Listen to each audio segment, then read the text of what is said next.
Hello everyone, स्वागत है आप सभी का K2 एकेडमी पे। और आज हम लेकर आ गए हैं झारखंड एएनएम एंट्रेंस एग्जाम के लिए जनरल नॉलेज यानी कि सामान्य ज्ञान के 50 महत्वपूर्ण क्वेश्चंस और उसका आंसर्स भी। और ये जो क्लास है, आज की क्लास में हम लोग वन लाइनर करने वाले हैं, यानी कि डायरेक्ट क्वेश्चन आंसर करने वाले हैं जो आपके एग्जाम में आने वाला है। और आज के क्लास में आपका जो है वो 50 से 60% क्वेश्चन डायरेक्ट प्रीवियस ईयर का क्वेश्चन है, यानी कि आपके एग्जाम में पूछा हुआ प्रीवियस ईयर का क्वेश्चन है। तो चलिए इस 50 क्वेश्चन को हम लोग फटाफट से करते हैं। तो यहाँ पे आप देख सकते हैं कि top 50 most important GK one liner बहुत ही इंपॉर्टेंट है, इसलिए आपको एक क्लास जो है लास्ट तक जरूर देखना है। और इसमें मैक्सिमम क्वेश्चन आपका प्रीवियस ईयर का पेपर का क्वेश्चन है। जैसे कि यही क्वेश्चन देख लेते हैं। तो भारतीय हरित क्रांति के जनक के रूप में किसे जाना जाता है? तो जो भारतीय हरित क्रांति के जनक के रूप में जाना जाता है वो MS स्वामीनाथन। हरित क्रांति किस लिए हुए थे? तो खाद्यान्न उत्पादन के लिए, चावल गेहूँ ये सब के उत्पादन के लिए यहाँ पे किया गया था। अगर जो वही श्वेत क्रांति की बात करें तो श्वेत क्रांति जो है वो दूध उत्पादन के लिए किया गया था, दूध उत्पादन के लिए किया गया था। अगला यहाँ पे क्वेश्चन है कि भारत का क्षेत्रीय नेविगेशन प्रणाली का नाम क्या है? तो जो भारत का क्षेत्रीय नेविगेशन प्रणाली है वो NAVLC है, NAVLC है। अगला क्वेश्चन है कि भारत का संविधान कब लागू हुआ था? तो भारत का जो संविधान है वो 26 जनवरी 1950 को लागू हुआ था। 26 जनवरी 1950 को भारत का संविधान लागू हुआ था। और 26 जनवरी को क्या मनाया जाता है? तो संविधान लागू हुआ था इसी दिन 26 जनवरी को, इसलिए इंडिपेंडेंस डे मनाया जाता है, गणतंत्रता दिवस मनाया जाता है, गणतंत्रता दिवस मनाया जाता है, रिपब्लिक डे मनाया जाता है। सॉरी, इंडिपेंडेंट नहीं बल्कि यहाँ पे रिपब्लिक डे मनाया जाता है, रिपब्लिक डे मनाया जाता है। हिंदी में अगर इसको बोले तो गणतंत्र दिवस मनाया जाता है। और अभी आप लोग जो 15 अगस्त को मनाया वो था स्वतंत्रता दिवस, इंडिपेंडेंस डे था।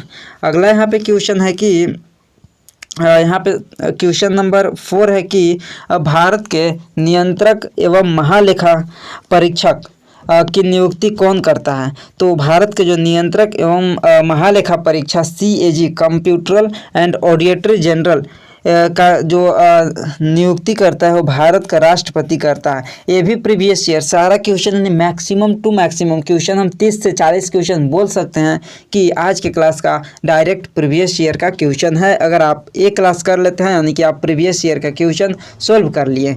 अगला क्वेश्चन है क्वेश्चन नंबर 5 की विद्युत धारा का SI मात्रक क्या है? तो विद्युत धारा का जो SI मात्रक होता है वो एम्पियर होता है। क्वेश्चन नंबर 6 है कि GDP का पूरा नाम क्या है? तो GDP का जो पूरा नाम होता है वो ग्रोस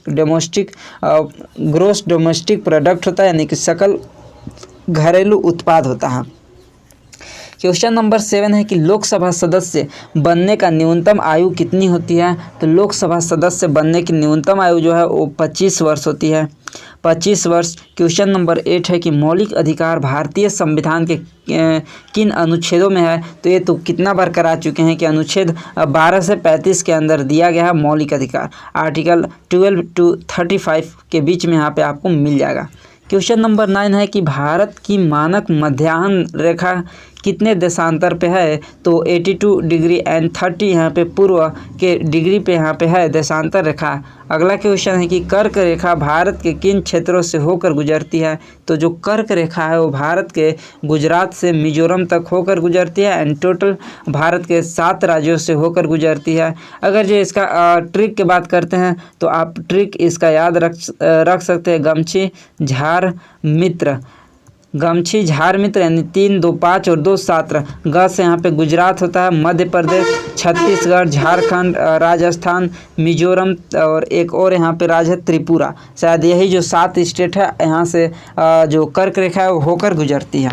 अगला क्वेश्चन कि स्कर्वी रोग किस विटामिन की कमी से होता है? स्कर्वी रोग किस विटामिन की कमी से होता है? तो विटामिन C की कमी से होता है। संगम, सलूफ और तुलूफ किस साम्राज्य से संबंधित राजवंश थे? तो विजयनगर साम्राज्य से संबंधित थे, विजयनगर साम्राज्य से संबंधित थे। क्वेश्चन नंबर 13 है कि संघीय कार्यपालिका में कौन कौन शामिल होते हैं? तो संघीय कार्यपालिका जो है इसमें राष्ट्रपति, उपराष्ट्रपति, प्रधानमंत्री की अध्यक्षता वाली मंत्रिपरिषद ये सभी शामिल होते हैं संघीय कार्यपालिका के अंदर। अगला यहाँ पे क्वेश्चन है, क्वेश्चन नंबर 14 है कि राष्ट्रीय गीत वंदे मातरम के रचयिता कौन है। तो जो वंदे मातरम के रचयिता हैं वो बंकिम चंद्र चट्टोपाध्याय है। अब यहाँ पे आप बतलाइए कि जो राष्ट्रगान है उसके रचयिता कौन है। आप लोग कमेंट करके बतलाइए कितना बार हम आप लोगों को क्लास में करा चुके हैं। अगला क्वेश्चन है कि द डिस्कवरी ऑफ इंडिया पुस्तक किसने लिखी। द डिस्कवरी ऑफ इंडिया पुस्तक किसने लिखी। तो पंडित जवाहरलाल नेहरू ने लिखे थे। नेक्स्ट क्वेश्चन है कि भारत की जलवायु को सामान्यतः किस प्रकार की जलवायु कहा जाता है। तो मानसूनी जलवायु कहा जाता है भारत की जलवायु को। अगला यहाँ पे क्वेश्चन है कि भारत का पहला आम चुनाव कब हुआ था। तो भारत का जो पहला आम चुनाव हुआ था वो 1951 से 1952 के बीच में हुआ था। 1951 टू 1952 में हुआ था। क्लियर है यहाँ तक बतलाइए। आप लोगों का क्लियर है, जल्दी से बतलाइए। अगला यहाँ तक क्वेश्चन है, क्वेश्चन नंबर 18 है कि वाशिंग सोडा का रासायनिक नाम क्या है। तो वाशिंग सोडा का जो रासायनिक नाम होता है वो सोडियम कार्बोनेट होता है। सोडियम कार्बोनेट रासायनिक सूत्र की बात करते हैं तो Na2CO3 10H2O होता है वाशिंग सोडा का रासायनिक सूत्र। नेक्स्ट क्वेश्चन है कि भागीरथी और अलकनंदा नदियाँ कहाँ मिलकर गंगा बनाती है। भागीरथी और अलकनंदा नदियाँ कहाँ मिलकर गंगा बनाती है। तो ये जो हो जाएगा देवप्रयाग में बनाती है और पिछले क्लास में भी ये क्वेश्चन कराए थे। अगला क्वेश्चन कि मोहनजोदड़ो से मिली नृत्य करती बालिका किस कला के लिए प्रसिद्ध है। तो इसका जो है वो कांस्य मूर्ति से प्रसिद्ध है, कांस्य मूर्ति से प्रसिद्ध है।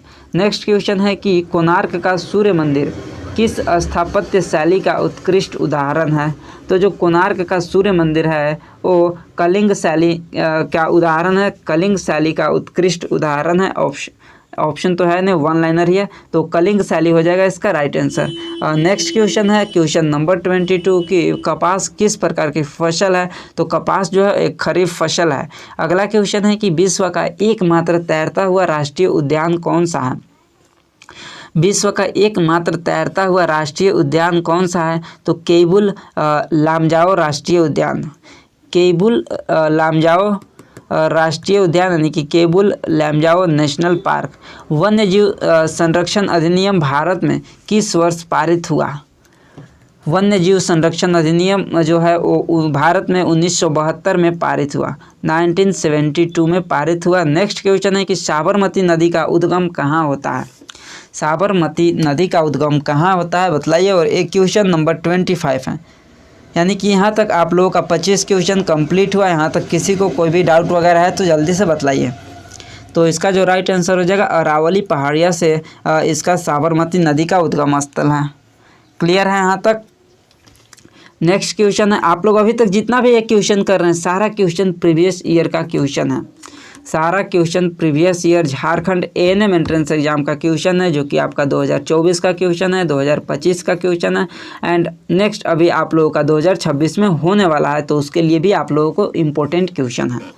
अगला क्वेश्चन है कि परमाणु ऊर्जा और इसके उत्पादन के लिए आवश्यक खनिज संसाधन किस सूची में आते हैं। तो ये किस सूची में आते हैं। तो संघ सूची के अंदर आते हैं, यूनियन लिस्ट में आते हैं। अगला क्वेश्चन कि 0 डिग्री देशांतर को क्या कहा जाता है। 0 डिग्री देशांतर को क्या कहा जाता है। तो प्रधान मध्यम रेखा बोलते हैं, प्रधान मध्यम रेखा बोलते हैं। मनुष्यों में आवाज़ किस अंग द्वारा उत्पन्न होती है। तो जो मनुष्यों में आवाज़ है वो लैरिंग्स के द्वारा उत्पन्न होती है, जिसको हिंदी में स्वर यंत्र बोलते हैं।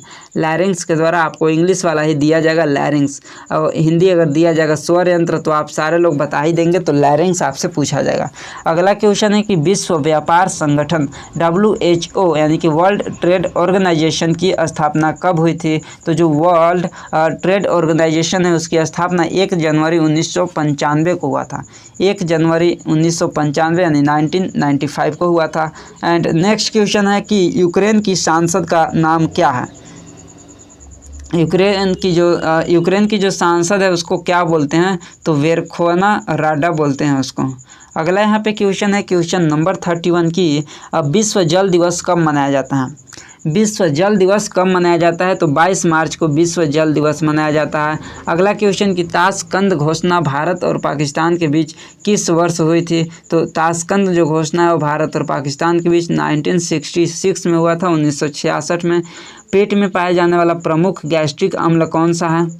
पेट में पाया जाने वाला प्रमुख गैस्ट्रिक अम्ल कौन सा है? तो HCl होता है, हाइड्रोक्लोरिक अम्ल होता है। और हाँ, एक और चीज़ आप लोगों को बतलाते हैं, इस क्लास में तो हम लोग 50 MCQ नहीं बल्कि 1 लाइनर तो कर ही रहे हैं, जो बहुत ही इंपॉर्टेंट है। इसके अलावा और हम लोग अगला क्लास में 50 और हम लोग 1 लाइनर क्वेश्चन करेंगे, जो और भी इंपॉर्टेंट रहेगा आप लोगों के एग्जाम के लिए। और इस तरह से 50 क्वेश्चन है और 50 क्वेश्चन है, 100 क्वेश्चन आप लोगों का 1 लाइनर, यहाँ पे 1 लाइनर क्वेश्चन प्रिपेयर हो जाएगा। हालांकि इससे पहले भी बहुत सारा क्वेश्चन कराया है, लेकिन आप लोगों को जो लास्ट का 100 क्वेश्चन है वो बहुत इंपॉर्टेंट है। तो आगे आप लोगों को अगले आने वाला 1-2 दिन, कल या परसों में आप लोगों का ये भी क्लास मिल जाएगा। तो आप लोगों का यहाँ पे काम है कि आप लोग चैनल को सब्सक्राइब कर लीजिए, ताकि जब भी ये क्लास अपलोड होगा तो आप लोगों के पास नोटिफिकेशन आ जाएगा और आप लोग इस क्लास को कर सकते हैं।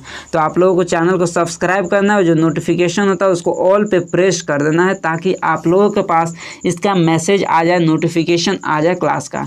बाकी अपने दोस्तों के पास शेयर ज़रूर कीजिएगा, और इस क्लास को लाइक नहीं किए हैं तो आप लोग लाइक भी कीजिएगा।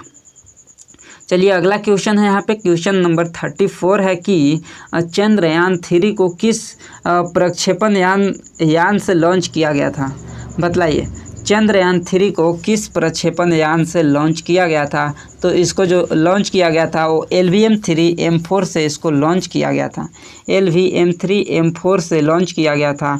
अगला क्वेश्चन है कि O निगेटिव रक्त समूह को सामान्यतः क्या कहा जाता है? तो O निगेटिव रक्त समूह को सार्वभौमिक दाता बोलते हैं, और सार्वभौमिक दाता इसको बोलते हैं O निगेटिव को, और AB पॉजिटिव जो होते हैं इसको सर्वग्राही यानी कि यूनिवर्सल इसको डोनर, और इसको बोलते हैं AB पॉजिटिव जो है वो यूनिवर्सल रिसीवर, यानी कि ये हर ब्लड ग्रुप से ब्लड ले सकता है, और O निगेटिव जो है ये हर ब्लड ग्रुप को ब्लड डोनेट कर सकता है।